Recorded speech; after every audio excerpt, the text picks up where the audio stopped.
Olá, vamos tratar aqui o que estamos olhando para as carteiras e seus investimentos em 2025, o que gostamos e o que não gostamos aqui na Duop. Vamos já iniciar trazendo uma opinião ligeiramente polêmica. Enquanto boa parte dos alocadores estão recomendando alocações nas NTNBs de todos os prazos, aqui na Duop gostamos apenas das NTNBs de prazos longos. Ao contrário da maioria das casas, não estamos gostando para o cenário à frente das NTNBs de prazos curtos. É isso mesmo, a NTNB é um ativo que pode apresentar cenários e precificações diferentes dependendo do seu prazo. Vamos começar pelo senhor do bom começo, como diria minha avó Georgina. A NTNB é um título composto por duas partes. A primeira é a inflação que vai valorizando o título ao longo do tempo. E a segunda é uma taxa fixa definida no momento da compra. A parte da inflação depende exclusivamente da inflação corrente, que está acontecendo na prática, medida pelo IBGE. A taxa fixa, pré-fixada, ela muda diariamente e é influenciada pelas expectativas do mercado em relação à inflação futura e quanto assertivo será o Banco Central para lidar com ela. Agora vamos ao que interessa. Por que não gostamos das NTNBs de prazos curtos, até 4 anos de vencimento? A explicação é a seguinte: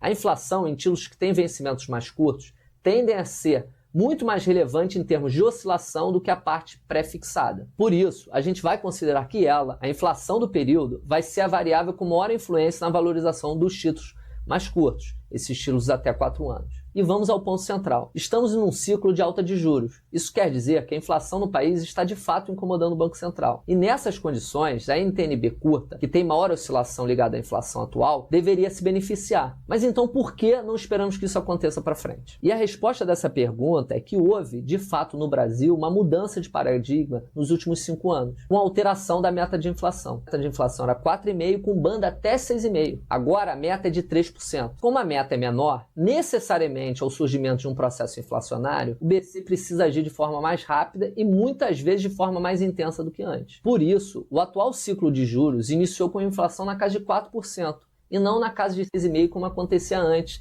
e beneficiava justamente essas NTNBs de prazos até 4 anos. Isso significa que o carrego, que é a soma dessa inflação mais a taxa pré-fixada do título, será mais baixo que em outros momentos, indicando que os rendimentos das NTNBs de prazos até 4 anos devem ser mais baixos que o próprio CDI. Para que as NTNBs de prazos mais curtos ganhem do que é o esperado para o CDI, a inflação precisaria superar a casa de 5,5% nos próximos anos. Basicamente, esse é o motivo por que não gostamos das NTNBs de prazos curtos, até 4 anos. Depois de toda essa explicação do Felipe, eu vou explicar por que a gente gosta das NTNBs de prazo mais longo. Nas NTNBs de prazo mais longo, a história muda um pouco. Esses títulos eles também sofrem com a taxa de inflação em nível mais baixo. Mas aqui entra o fator chave. A duration, que é um termo técnico que faz a relação do tempo do vencimento com o preço nos títulos longos, é bem maior. Aí, por esse motivo, a rentabilidade de um título de longo prazo é mais influenciado pela variação da parte pré-fixada do que pela parte da inflação atual. E isso altera a premissa que a gente adotou nos vencimentos mais curtos. Parece contraditório, mas é o seguinte: se a taxa pré-fixada dos títulos de mercado cair, o valor da sua NTNB aumenta. Ou seja, nos títulos mais longos, pequenas variações da taxa pré-fixada podem gerar grandes oscilações de preço do título, enquanto o ganho da inflação ao longo do tempo tem menos peso nesse cenário para os títulos de mais longo prazo. Como a nossa tese. Em um ambiente de queda de juros globais, esses títulos possuem um potencial de valorização expressivo se o Brasil pegar uma leve carona nesse movimento. Além do fato de que quando ativos ligados ao risco Brasil, como são o caso das NTNBs longas, o dólar e outros, se deterioram, há uma reação política que pressiona o governo a corrigir erros no âmbito fiscal. Com essa correção de rumos, os riscos e juros diminuem e os títulos das NTNBs mais longas acabam se recuperando. Um insight histórico,